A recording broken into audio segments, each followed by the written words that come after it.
कर्मचारियों की हाजिरी हो या वेतन, हाफ डे हो या नाइट ड्यूटी, सबका रखो पूरा हिसाब। पूरे स्टाफ को मैनेज करो एक साथ एक ही ऐप पर। डाउनलोड पगार खाता।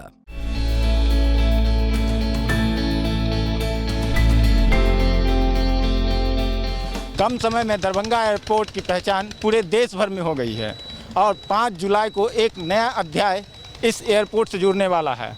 वो ये कि अब तक जो उड़ानें हो रही थी वो सिर्फ स्पाइस जेट यहाँ से अपनी सेवा दे रहा था। अब नए रूट पर इंडिगो ने घोषणा की है और 5 जुलाई से दरभंगा से हैदराबाद और दरभंगा से कोलकाता, ये 2 रूट पे अपनी सेवा देने जा रही है। इसके लिए टिकट की बुकिंग भी शुरू हो गई है और 5 जुलाई से ये सेवा प्रारंभ होगी। अभी हम दरभंगा एयरपोर्ट पे हैं।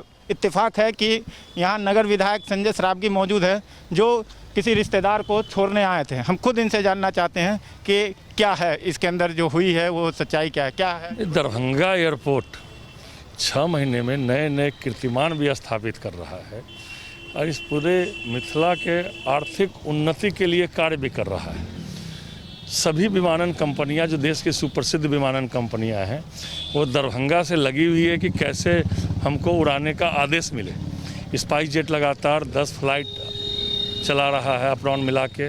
इंडिगो भी लगी हुई थी तो इंडिगो को भी अनुमति मिली है हैदराबाद और कलकत्ता के लिए और 5 जुलाई से जो है इंडिगो के विमान भी दरभंगा से उड़ेंगे और उसकी बुकिंग भी प्रारंभ हो गई है। तो कितना फ़ायदा मिलेगा इसको दरभंगा वासियों को? इसमें बहुत फ़ायदा मिलेगा। जितने फ्लाइट यहाँ मैं पूर्व से बताता आ रहा हूँ कि मिथिला के लोग राज्य के बाहर और देश के बाहर बहुत बड़ी संख्या में हैं। इसलिए आप देखे होंगे कोरोना काल में भी जब सारे हवाई अड्डा बैठ गए थे तभी अप्रैल में 45,000 लोगों ने जो है यहाँ से उड़ान और टेक ऑफ और उड़ान भरी है। और उसके साथ मई में 15 से 22 तक जो पूरे देश में पीक पर था कोरोना, उस समय 56 विमान से लगभग 7500 लोग जो है यहाँ उन्होंने सेवाएं लिए।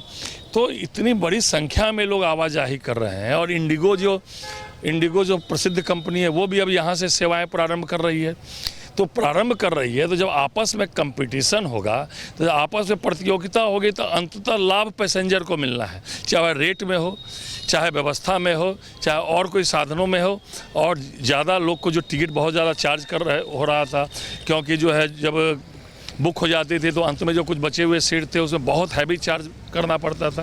तो अब एक और विमान कंपनियां बढ़ गई तो अब रेट भी कम हो जाएंगे, आपस में प्रतियोगिता होगी तो सुविधाएं भी अच्छी मिलेगी, अंतर लाभ उपभोक्ता को। और मिथिला इस एयरपोर्ट से मिथिला की आर्थिक उत्थान बहुत तेज़ी से हो रहा है।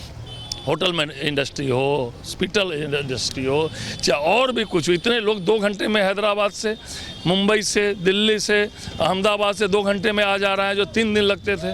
तो इससे बहुत आर्थिक समृद्धि भी आएगी और लोगों को सुख सुविधा भी मिल रही है। ये भी जानकारी आपने शेयर किया कि जो है नागरिक उड्डयन मंत्री जो है हरदीप सिंह पुरी दरभंगा पहुंचने वाले हैं। क्या है उनका योजना, क्या है? बड़ी सौगात भी जी, निश्चित रूप से देश के प्रधानमंत्री ओजस्वी प्रधानमंत्री नरेंद्र मोदी जी का और नागर विमानन मंत्री जो हरदीप पुरी जी का है, उन सबका जो है ध्यान दरभंगा एयरपोर्ट पर है।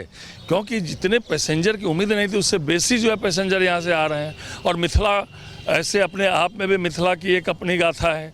तो इस माह जो है सब कुछ अगर सामान्य रहा तो देश के नागरिक उड्डयन मंत्री यहाँ आएंगे, यहाँ जो है कि व्यवस्था का जायजा लेंगे, कैसे टर्मिनल को और बड़ा करना है। 76 एकड़ ज़मीन का अधिग्रहण हो रहा है तो टर्मिनल कैसे बड़ा, हवाई पट्टी का भी विस्तार की योजना है। और नागरिक विमान मंत्री हरदीप पुरी जी को आप देखते होंगे ट्वीट आईडी फेसबुक पर पेज पे डालना लगातार। वो दरभंगा के जो एयरपोर्ट है, जो मिथिला का एकमात्र एयरपोर्ट है, उस पर ध्यान दिए हुए। तो जब आएंगे तो यहाँ सेवाएं बढ़ाने की बात होगी। सेवा के साथ साथ यहाँ यात्री सुविधा का जो अभाव है उस यात्री सुविधा के विस्तार पर भी बात होगी। तो निश्चित रूप से कुछ बड़ा होगा और माननीय मुख्यमंत्री जी ने इसको अंतर्राष्ट्रीय एयरपोर्ट बनाने के लिए भारत सरकार को लिखा है। तो उस दृष्टिकोण से भी मुझे लगता है आएंगे तो निश्चित रूप से उस दृष्टिकोण से भी चर्चा होगी। तो जब बड़े लोग आते हैं, सरकार में काबीना मंत्री आएंगे तो निश्चित रूप से कुछ बड़ा होने वाला है। घोषणा होगी अंतर्राष्ट्रीय हवाई अड्डा का, घोषणा उम्मीद करें हम लोग की होगी? नहीं, अब क्या होगा वो तो आएंगे, लेकिन यह मिथिला का एकमात्र एयरपोर्ट नंबर 1 उड़ान में है देश में। और इस कोरोना काल में भी जितने एरोप्लेन चलते हैं उसमें जितने यात्री सफ़र करते हैं उसका जो है अगर आप लीजिएगा तो देश का नंबर 1 है। जो 54 प्लेन उड़े और 7400 जो है इस कोरोना के पीक पीरियड में जो है पैसेंजरों की आवी-जावी हुई और अप्रैल माह में 320 टेक ऑफ और टेक ऑन करके लगभग जो है 45,000 पैसेंजर यहाँ से उन्होंने सेवाएं ली। तो निश्चित रूप से अपने आप में जो है बोलता है कि यहाँ कितने यहाँ फर्टिलिटी है एयरपोर्ट के मामले में, तो निश्चित रूप से कुछ बड़ा होगा ही।